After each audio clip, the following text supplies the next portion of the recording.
Salut, c'est Clément de Mouvement Conscient. Et là dans cette vidéo, j'ai envie de vous présenter un concept qui est vraiment excessivement intéressant. Alors en fait, il n'y a pas longtemps, j'ai vu une vidéo où quelqu'un a décidé de faire du deltaplane, du coup avec un prof.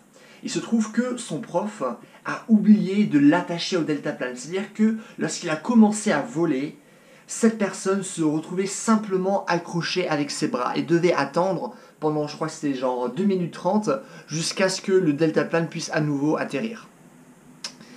Et en fait, ce qui est intéressant, c'est que lorsqu'on comprend comment cette situation est arrivée, on comprend réellement comment construire un corps qui est fort, comment progresser beaucoup plus rapidement que deux personnes qui vont faire la même pratique que vous, les mêmes séries et les mêmes répétitions que vous. Et je sais que dire ça comme ça a l'air très marketing, très faux, mais je le pense vraiment. Et du coup, ça va être une vidéo assez bizarre parce que je vais devoir vous expliquer des concepts qui sont quand même assez compliqués, mais honnêtement, ça vaut vraiment le coup. Alors, j'aimerais commencer par vous donner un exemple. Lorsque vous étiez au lycée, vous deviez faire des commentaires de texte. C'est-à-dire que moi, ce que j'étais au lycée, il y avait un texte, je devais l'analyser et faire un commentaire par rapport à ça. Tiens, là, à un moment donné, l'auteur il dit ça, et lorsqu'il dit ça, en fait, ça veut dire ça, blablabla. Sauf qu'il y a un truc qui est vraiment très intéressant. C'est que dans une classe, pour le même texte, à chaque fois, on aura différents commentaires, différents titres de commentaires, différentes interprétations. Pourtant, une porte, c'est une porte. Le, ça veut dire le, là, ça veut dire là. Un chat, c'est un chat. Pourtant, chaque élève avait une différente interprétation du texte. Autre exemple. Maintenant, si on s'intéresse à la religion, même texte religieux. Cependant, certains vont commettre des actes vraiment géniaux, mais d'autres vont commettre des actes qui sont vraiment abominables. Même texte. Les mêmes mots. Un chat, c'est un chat. Une porte, c'est une porte. Là, ça veut dire là. Le, ça veut dire le.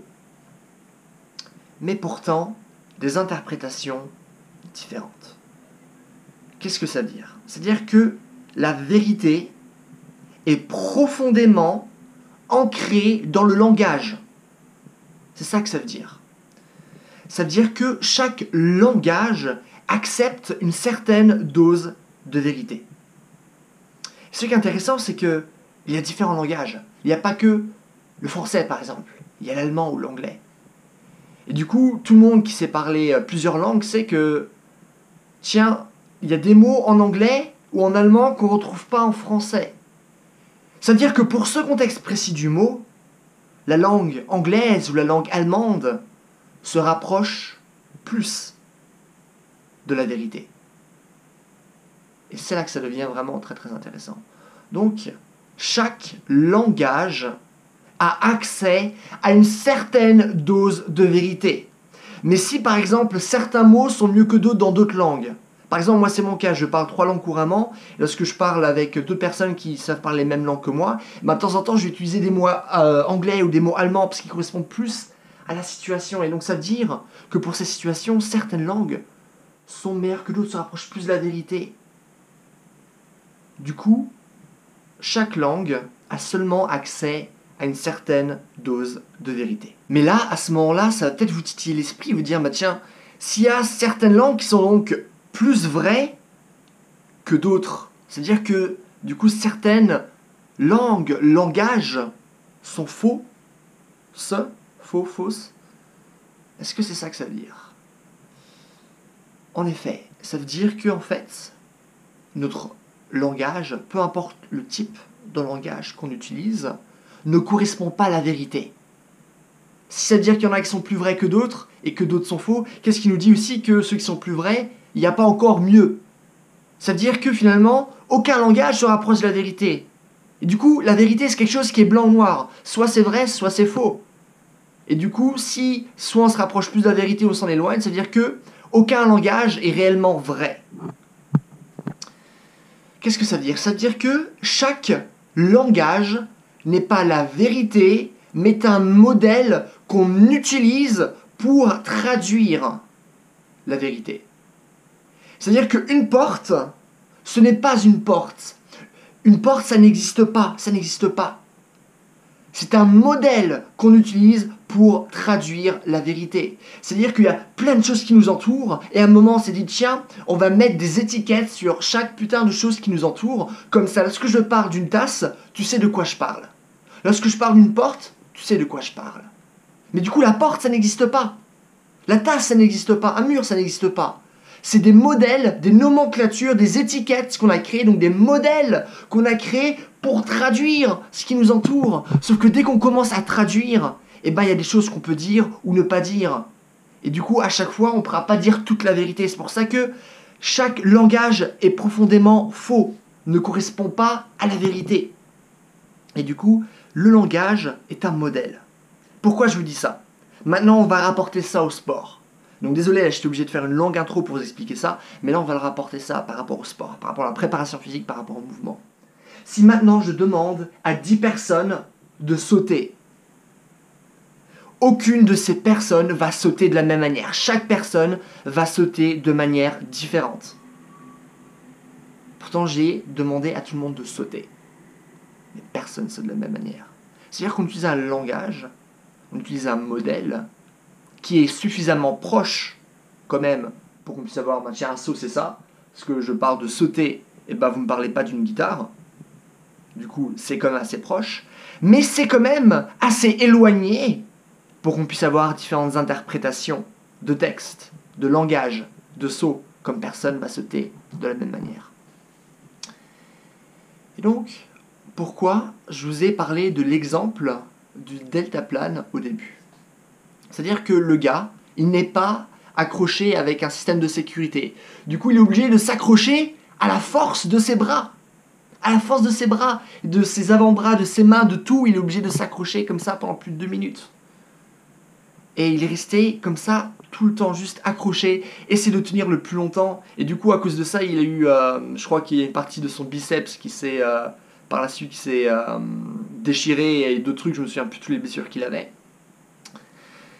Mais donc voilà, il est resté tout ce temps dans cette position. Mais moi, instinctivement, si j'avais été dans cette situation, j'aurais mis mes jambes sur la barre pour me tenir. Pourquoi? Parce qu'en remontant mes jambes et en tenant aussi la barre avec mes jambes, eh ben le poids est maintenant distribué entre mes jambes et mes bras. Et donc c'est pas que mes bras qui vont me tenir. Ça, c'est quelque chose de très instinctif. Pourquoi? Parce que je parle énormément de mouvements, c'est mon truc, j'en fais beaucoup. J'ai travaillé en tant que prof d'escalade lorsque j'étais en fac de sport, mon option sportive, du coup le sport dans lequel je suis le meilleur, c'est l'escalade. Et qu'est-ce qu'on a? La première chose qu'on nous apprend en escalade, c'est que si tu veux bien escalader, ce pendant longtemps, on utilise d'abord nos jambes et après nos bras. Pourquoi? Parce que nos jambes se fatiguent beaucoup moins rapidement que nos bras, parce que nos jambes sont beaucoup plus fortes, beaucoup plus musclées, beaucoup plus endurantes. Du coup, on grimpe d'abord avec ses jambes et après avec ses pieds. Du coup, moi, instinctivement, dans cette situation, boum, j'aurais mis mes jambes. Et tenir 2 minutes 30 sur une barre, même plus, avec ses jambes et ses bras, pas un souci pour moi. Je ne me serais pas blessé. Par contre, lui, il s'est blessé. Lui, il est toujours resté dans la même position. Pourquoi? Parce que lui voyait le deltaplane d'une manière totalement différente de la mienne.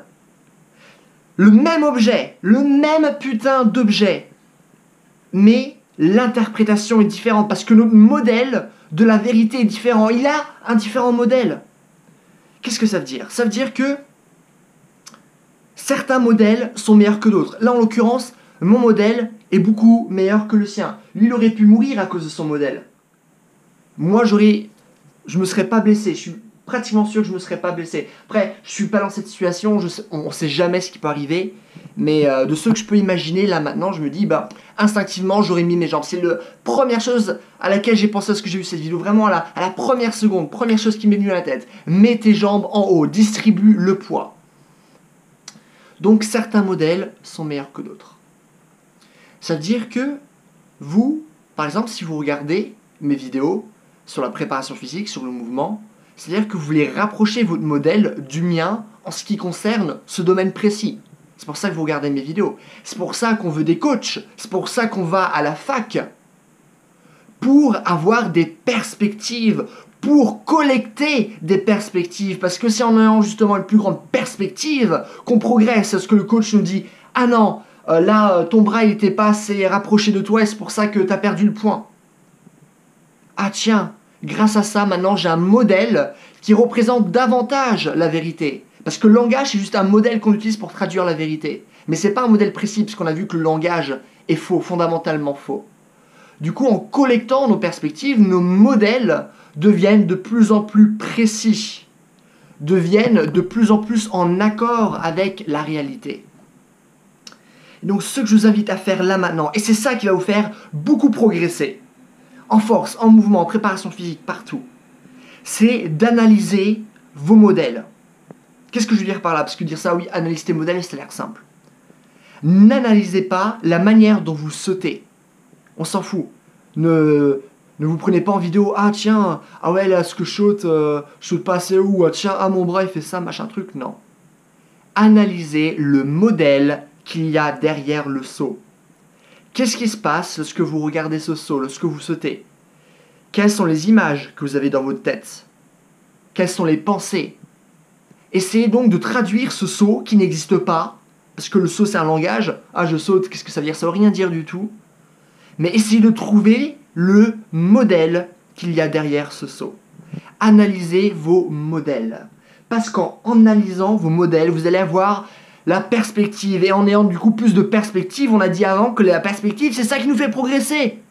C'est ça qui... Lorsqu'on apprend quelque chose, on tombe, on se dit « Ah, je suis tombé, ah, c'est parce que j'étais peut-être pas assez droit. » Boum, perspective. Du coup, la prochaine fois, on le fait mieux. Du coup, plus vous êtes capable d'avoir de perspective, plus vous allez progresser dans vos démarches de mouvement, dans vos démarches de force, l'acquisition de nouvelles compétences. Analysez les modèles. N'analysez pas le saut, analysez le modèle. Je vais vous donner un exemple précis. Ah, tiens, une personne me dit « J'ai mal au dos. » Est-ce que c'est vrai? Ça, c'est une question aussi à se poser. C'est un modèle qu'utilise justement Byron Katie. Est-ce que c'est vrai pour déterminer la vérité?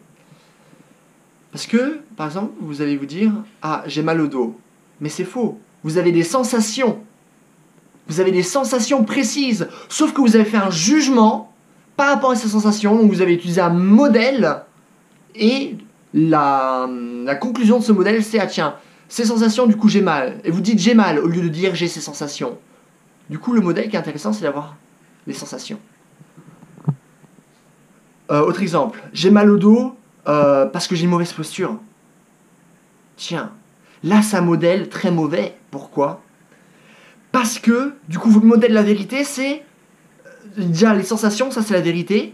Et après vous dites, ah, du coup, sensation, mais j'ai mal au dos. Et en plus de dire que vous avez mal au dos, vous faites encore un autre jugement et vous dites, ah, parce que j'ai ça.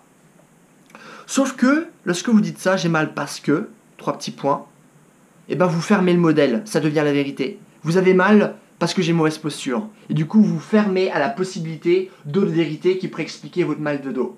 Du coup, en acceptant ce modèle-là, eh ben, vous fermez à d'autres possibilités. Sauf que si maintenant vous analysez ce modèle, là maintenant vous êtes de plus en plus objectif et vous allez réellement savoir ce qui se passe avec votre corps. Je suis pas fort, est-ce que c'est vrai? Je saute bien, est-ce que c'est vrai? Posez-vous ces questions. Et c'est ça qui va vous faire progresser. Analyser ces modèles. Et donc voilà, pour cette vidéo. J'espère que ça vous a plu. Moi, je trouve que c'est vraiment excessivement intéressant. Là, je me base sur Wittgenstein, qui est un philosophe autrichien. Bon, il est mort en Angleterre, il me semble. Mais du coup, un philosophe autrichien, vraiment super bien. Il a un livre qui s'appelle La philosophie du langage. Du coup, si vous voulez le lire, super intéressant. Bien sûr, là, je suis parti de concepts généraux que j'ai ensuite appliqués au sport. Mais il y a encore plein de choses différentes que vous pouvez appliquer. Donc voilà, philosophie du langage.